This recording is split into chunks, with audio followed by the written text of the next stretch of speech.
Trent Alexander-Arnold et le Real Madrid, vers un rêve de Ballon d'Or et une nouvelle dynastie. Ballon d'Or 2024, polémique autour d'une « erreur » de France Football, l'UEFA affirme que Vinicius aurait dû être couronné, et des accusations de racisme éclatent. Avant de commencer, si c'est la première fois que tu passes ici, je t'invite donc à t'abonner, c'est gratuit, ça prend 2 secondes et ça fait plaisir. Merci beaucoup à toi. Pour Trent Alexander-Arnold, le rêve de Ballon d'Or ne se résume pas à une simple ambition personnelle. Il incarne une vision audacieuse, celle d'un latéral qui redéfinit les codes et dépasse les limites établies pour les défenseurs.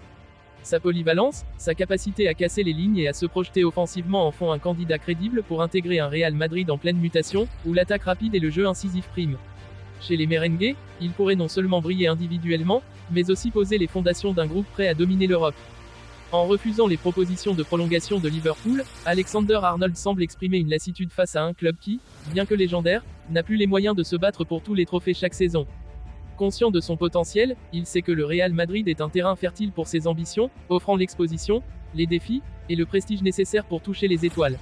À Madrid, chaque victoire et chaque performance se répercute mondialement, une opportunité en or pour un joueur qui rêve de transcender son poste. La perspective de le voir évoluer aux côtés de Vinicius Junior, Kylian Mbappé, Jude Bellingham, ou même d'autres grands noms attendus pour l'été prochain, dessine un paysage de rivalité interne fascinante et intense. Vinicius Junior, lui-même très proche du Ballon d'Or cette saison, se voit comme le fer de lance du Real. Mbappé, avec son palmarès impressionnant, compte bien compléter sa collection de trophées personnels avec la récompense suprême. Quant à Bellingham, malgré son jeune âge, il a montré une maturité et une régularité qui en font déjà un candidat sérieux. Alexander-Arnold, en arrivant dans ce contexte, apporterait un atout offensif de plus, ses frappes précises, ses coups francs redoutables, et surtout ses qualités de passe en font un joueur qui transcende les attentes pour un latéral. Sous les projecteurs de la Liga et de la Ligue des Champions, il pourrait véritablement révolutionner le poste de défenseur en étant autant passeur que buteur, créant un style hybride, à la fois playmaker et protecteur de son camp. Sa vision du jeu permettrait à l'équipe de construire ses actions de manière fluide depuis l'arrière, ce qui, dans un football de possession rapide comme celui du Real, serait un atout stratégique immense. Cette transformation du Real Madrid autour de talents aspirant au Ballon d'Or pourrait inspirer une émulation exceptionnelle, propulsant l'équipe à des niveaux inégalés de compétitivité et de succès. Le rêve ultime d'Alexander-Arnold, faire un impact historique au poste de latéral droit, pourrait bien se réaliser dans un cadre aussi exigeant. Car à Madrid, les titres se gagnent à la sueur et à la rigueur, et les légendes se forgent dans les conquêtes. Et si Alexander-Arnold, contre toute attente, parvenait à remporter le Ballon d'Or, il deviendrait un pionnier pour tous les défenseurs modernes, un symbole de l'évolution du football, prouvant qu'un latéral peut être à la fois une muraille infranchissable et un maestro offensif. Son histoire avec le Real Madrid pourrait alors marquer une époque, un chapitre où le rêve d'un joueur, la tradition d'un club et la quête de trophées s'entrelacent pour créer une dynastie au sommet du football européen. L'édition 2024 du Ballon d'Or, au lieu de célébrer les plus grands talents du football mondial, est devenue l'objet d'une controverse intense. Alors que Jude Bellingham avait été annoncé en deuxième position derrière le vainqueur initial, une déclaration récente de l'UEFA a bouleversé le classement. Selon l'instance européenne, France Football aurait commis une erreur de vote, ce qui aurait coûté à Vinicius Junior le titre qu'il méritait. Cette révélation a non seulement suscité des interrogations sur l'intégrité du processus de vote, mais aussi provoqué la colère des dirigeants du Real Madrid, furieux de voir Vinicius, Bellingham, et même Carvajal écartés des premières places. Au Real Madrid, la réaction a été immédiate et intense. Le président Florentino Pérez, ainsi que de nombreux cadres du club, ont exprimé leur indignation et leur frustration. Pour eux, ce qu'ils perçoivent comme une erreur de France Football dépasse le simple cadre de la compétition et envoie un message de mépris à l'égard du Real Madrid et de ses joueurs. Vinicius Junior, en particulier, avait réalisé une saison exceptionnelle, marquant des buts décisifs et élevant son jeu à un niveau qui, selon de nombreux observateurs, méritait la récompense suprême. Le fait que ni lui, ni Bellingham, ni Carvajal, n'ait été couronné et vécu comme une injustice profonde. Cette situation a aussi pris une dimension plus sensible avec l'émergence d'accusations de racisme. Dans les rangs du Real Madrid, parmi les fans, et même dans la presse sportive, de nombreuses voix estiment que le fait que Vinicius soit noir pourrait avoir joué un rôle dans son exclusion de la première place.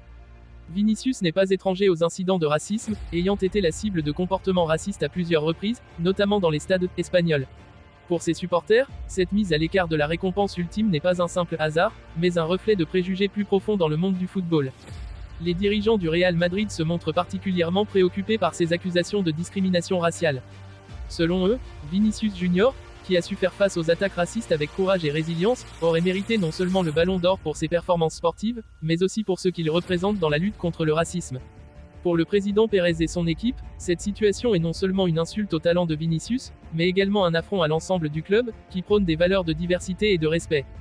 Des rumeurs de manipulation du processus de vote viennent aussi envenimer le débat. Certaines sources indiquent que des figures influentes du football, notamment le président d'un grand club rival, auraient tenté d'influencer les votes pour minimiser les chances de Vinicius. Cette idée de manipulation renforce encore davantage la frustration des dirigeants madrilènes, qui voient dans cette situation une tentative délibérée de priver leurs joueurs de la reconnaissance qu'ils méritent. Pour le moment, France Football n'a pas répondu aux accusations ni fourni d'explications officielles concernant l'erreur révélée par l'UEFA, ni aux soupçons de racisme. La pression monte pour que le magazine clarifie les circonstances de cette erreur de vote et se positionne sur la question des accusations de discrimination.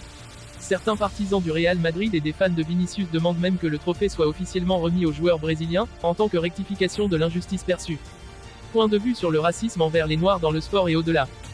Le racisme envers les joueurs noirs, dans le monde du sport et particulièrement dans le football, est un problème persistant qui touche profondément ceux qui en sont victimes, leurs supporters, et tous ceux qui croient en un sport inclusif.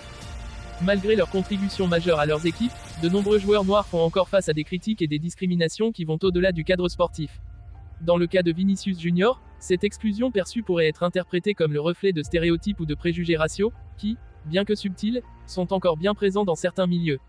Le racisme peut prendre des formes variées, allant des insultes explicites à des attitudes implicites de dévalorisation et d'invisibilisation. Lorsque des joueurs noirs sont minimisés dans leurs accomplissements, ou que leur mérite est mis en doute pour des raisons autres que leur performance sportive, cela envoie un message toxique aux jeunes générations de sportifs et à la société dans son ensemble.